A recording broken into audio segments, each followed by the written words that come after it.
Hi everyone, I'm Alicia Fiorletta, Content Strategist for Retail TouchPoints, and I have joining me right now Mark Schwans, who is the Senior Director of Solutions Marketing for Revionics. Mark, thanks so much for taking the time. Thank you. Thank you for having me. So I want to talk to you a little bit about some of the trends that you're seeing in terms of promotions, because obviously we're living in an omnichannel era. The shopper is more educated and empowered than ever before. So what trends are you currently seeing, in terms of omnichannel promotions, and more importantly, what challenges are you seeing, that are facing retailers right now?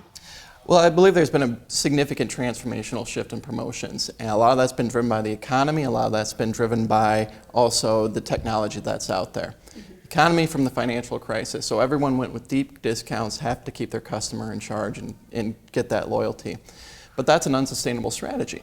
And now you add technology to that and that price transparency, and shopping, the journey has been completely transformed.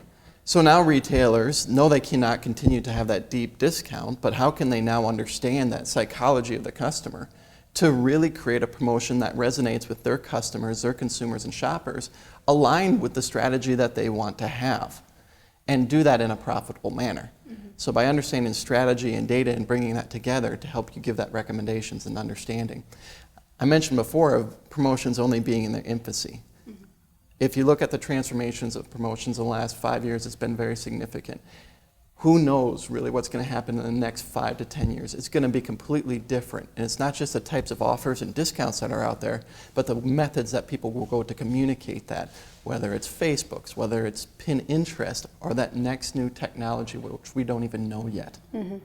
Now, it's a very interesting point, especially when we're talking about consumers almost demanding more relevancy out of their shopping experiences, whether it's from a retailer they're really loyal to, or whether it's a retailer they shop with here and there. I still think there's a demand, an increased demand for more customer-centric promotions. So do you have any insight about how retailers can tackle that or start developing a strategy for that new need?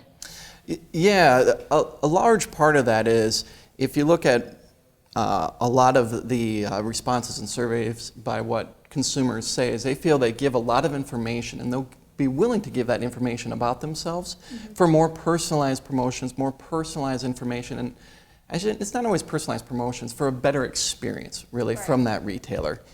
The challenge from a retailer perspective comes to a few things. One, it's understanding that information that's being given to you. How do you dissect it? How do you understand that?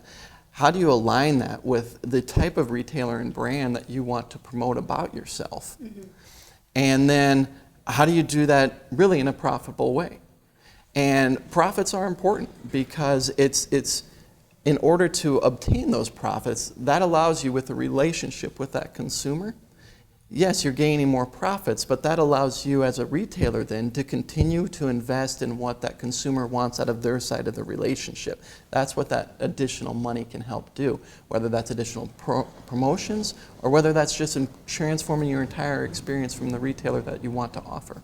No, that's great. So based on your feedback, Mark, it seems like there are a variety of different elements at play when it comes to creating effective promotions. It's the business perspective, the brand, the product assortment, what the retailer wants to focus on from a promotions perspective, but also the consumer's perspective, because we're learning more and more that each shopper has their own unique journey, their own unique preferences. So there's a lot of information at play, it seems, to really maximize promotions nowadays. Absolutely. And everything's been completely fragmented. There's no one answer of what every shopper wants at that specific point in time.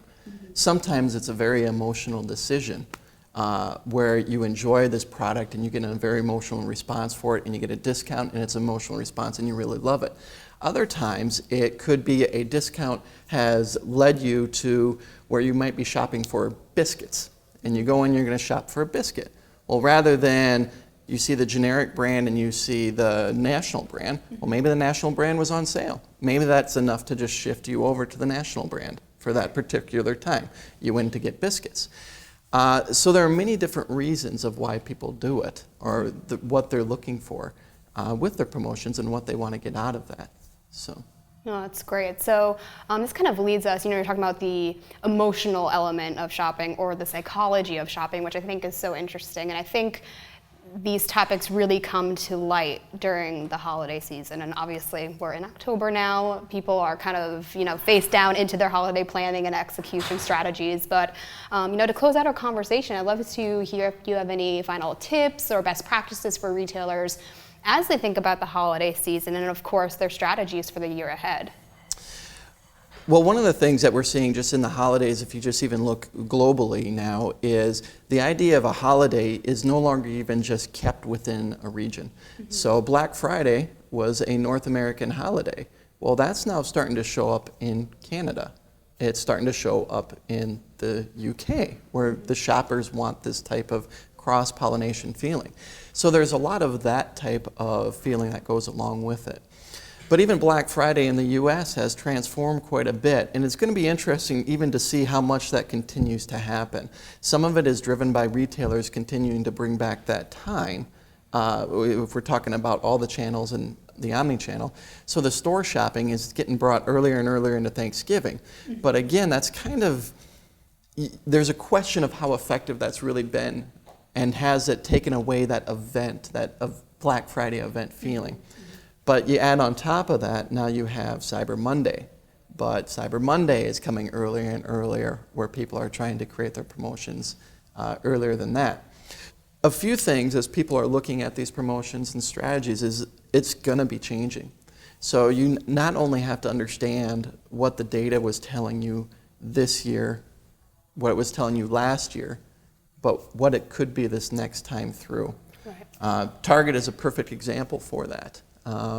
Their head of digital brought up a comment where, well, if you're going to fail, just don't fail publicly. And that was with the Lilly Pulsar promotion. But again, if you read at it, the projections that they had is when they tested their systems, it was all that much higher than their highest Black Friday sales. So, and when they did that specific promotion, it destroyed their Black Friday sales, and we all know what happened from that. So that's one of those things where, again, you have to look at your prior data, you have to understand what happened, but you have to be able to predict and forecast in the future, and you have to be able to continuously adjust and learn and improve what you're doing, and take those prior learnings to predict what's going on in the future.